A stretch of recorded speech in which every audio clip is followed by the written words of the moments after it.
Te demandes-tu parfois où vont les déchets que tu génères une fois que tu les mets dans une poubelle?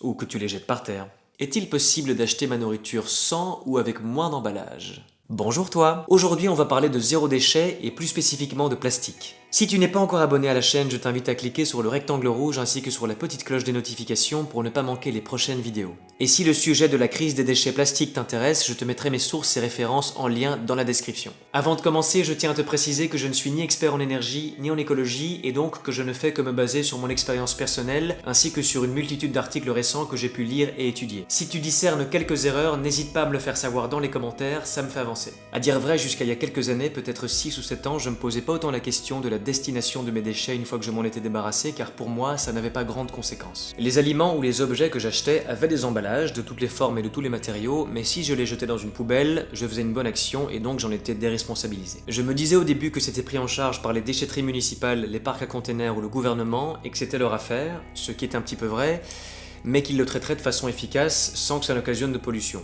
En gros que ça disparaîtrait comme par magie. Pouf!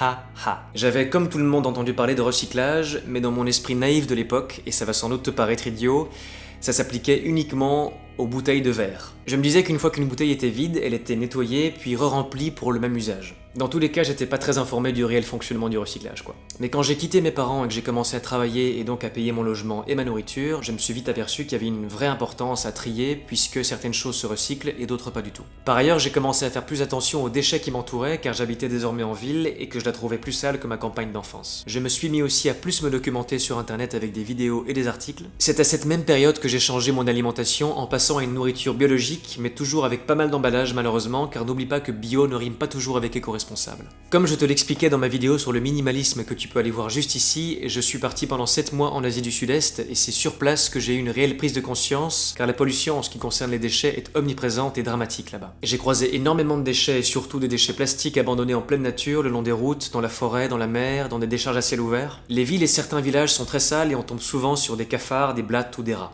Pour l'anecdote, je roulais à vélo sur une route en Birmanie et devant moi j'ai vu une voiture qui a ouvert sa fenêtre et qui a balancé un sac d'ordures en tout genre impunément dans la forêt, comme ça. Je faisais de la plongée sur une petite île à Bornéo et j'ai aperçu un pêcheur local jeter son mégot de cigarette directement ainsi que sa bouteille d'eau en plastique dans l'océan. Du coup, j'ai passé quelques après-midi à ramasser des déchets sur la plage ou dans les hauts fonds avec mon masque et mon tuba et une bassine sur le côté et j'étais loin d'imaginer ce que j'allais trouver dans l'eau quoi. Mon Dieu. Il y a littéralement de tout. Des emballages plastiques, ça bien sûr, mais également des couches culottes, des vêtements, des trucs en verre, des conserves, des pneus de bagnole. Ouais.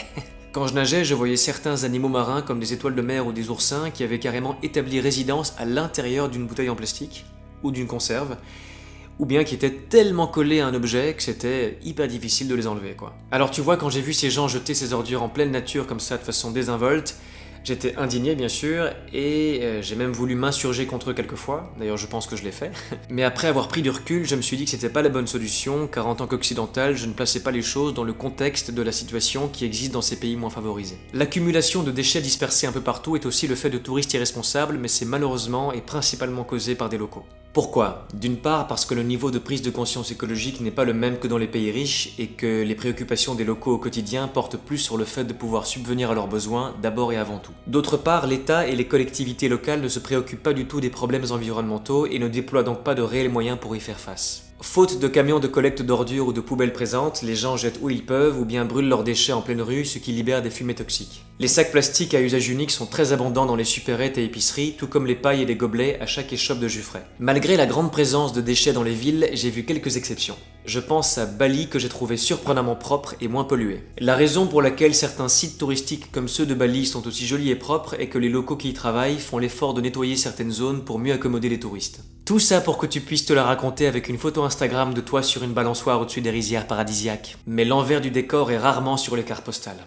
Quand je suis rentré de voyage, j'ai souhaité en savoir davantage au sujet de la crise des déchets qui est présente partout dans le sud-est asiatique et j'ai découvert que c'était bien plus grave encore que ce que j'avais pu observer quand j'y étais. Je vais te faire un petit résumé de ce qui se passe dans le monde concernant le plastique. À l'échelle globale, depuis son essor en 1950, où 1,5 million de tonnes de plastique étaient produites par an, On a produit en 2018 360 millions de tonnes, et ça ne fait qu'augmenter. La majeure partie de la production de plastique est destinée aux emballages. Comme je te le disais en début de vidéo, la plupart des gens ne se posent pas trop de questions une fois qu'ils ont trié leurs déchets dans une poubelle correspondante, où ils croient légitimement que tout ce qui est recyclable sera traité de façon efficace. Alors pour ce qui est du verre, du papier ou du métal, c'est à peu près vrai, ces matériaux se recyclent assez bien. En revanche, on nous fait bien trop souvent croire que c'est pareil pour le plastique. Malheureusement, la réalité est bien différente. On le recycle mal car il existe une grande diversité de matières plastiques incompatibles entre elles sur un même objet et qui ne sont pas toujours séparées. Deuxièmement, il y a beaucoup de pertes de matières premières dans la phase de recyclage, c'est-à-dire qu'une tonne collectée n'est pas forcément une tonne recyclée, et on ne peut le recycler qu'en objet non recyclable ensuite. À partir de bouteilles en plastique PET, on peut confectionner des vêtements par exemple. PET, polyéthylène terephthalate. Malheureusement, à chaque lavage de ces vêtements, les fibres polyester libèrent des microparticules dans les eaux de rinçage qui passent ensuite dans l'environnement. Enfin, certains plastiques contiennent des additifs qui compliquent fortement leur recyclage. Des traces de retardateurs de flamme ont été retrouvées dans des jouets faits à partir de plastique recyclé.